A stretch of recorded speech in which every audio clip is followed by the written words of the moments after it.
Assalamualaikum warahmatullahi wabarakatuh. Perkenalkan, saya Leonita Rihmawati, kelas 10 MIPA 1, absen 20.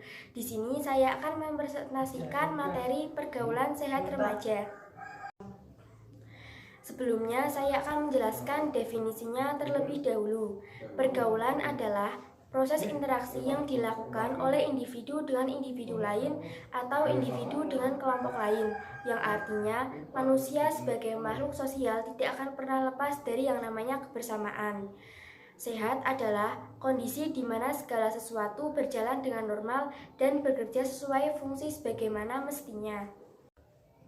Definisi pergaulan sehat dapat diartikan sebagai proses interaksi yang dilakukan oleh individu dengan individu lain atau individu dengan kelompok lain yang terjadi secara normal, baik melalui tubuh, jiwa, maupun kehidupan sosialnya. Ada banyak cara untuk menjaga pergaulan sehat. Di sini saya akan menjelaskan 6 cara menjaga pergaulan sehat. Yang pertama, adanya kesadaran keagamaan bagi remaja. Seperti yang kita ketahui, banyak remaja pada zaman sekarang yang masuk ke dalam pergaulan tidak sehat. Itu karena mereka memiliki kesadaran beragama yang kurang. Yang kedua, memiliki rasa setia kawan. Memiliki rasa setia kawan dapat mencegah kita masuk ke dalam pergaulan yang salah. Yang ketiga, memilih teman. Memilih teman dapat kita lakukan agar tidak terjerumus ke dalam pergaulan yang salah. Karena jika kita memiliki teman yang terjerumus ke dalam pergaulan yang salah, maka lama-kelamaan kita pasti akan mengikuti jejaknya. Maka hindarilah teman yang sudah masuk ke dalam pergaulan yang salah. Yang keempat, lakukan aktivitas-aktivitas yang positif. Lebih baik kita mengisi waktu luang kita dengan kegiatan-kegiatan yang positif, seperti menyalurkan bakat, bermain alat musik, berolahraga, membaca buku, menulis, dan lain-lain. Yang kelima, laki-laki dan perempuan memiliki batasan-batasan tertentu. Di Indonesia, laki-laki dan perempuan memiliki batasan-batasan tertentu yang telah diatur oleh hukum, norma, maupun agama.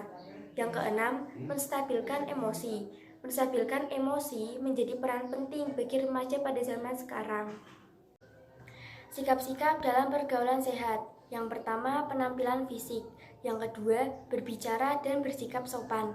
Yang ketiga, biasakan memberi dan berbagi. Yang keempat, hindari pembicaraan yang tidak bermanfaat. Misalkan ada teman kita yang ingin mengajak ngobrol kita, tapi pembahasan yang dia bicarakan mengarah ke hal yang negatif, maka kita tidak perlu menanggapinya. Yang kelima, bersikap peduli saat teman sedang mencurahkan isi hatinya. Yang keenam, rendah hati. Yang ketujuh, jadilah diri sendiri. Ini menjadi poin penting yang harus dimiliki remaja pada zaman sekarang ini.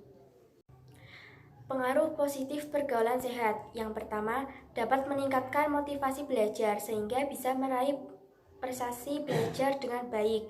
Yang kedua, dapat meningkatkan pengembangan bakat bagi remaja. Yang ketiga, dapat mengisi waktu pada kegiatan yang positif.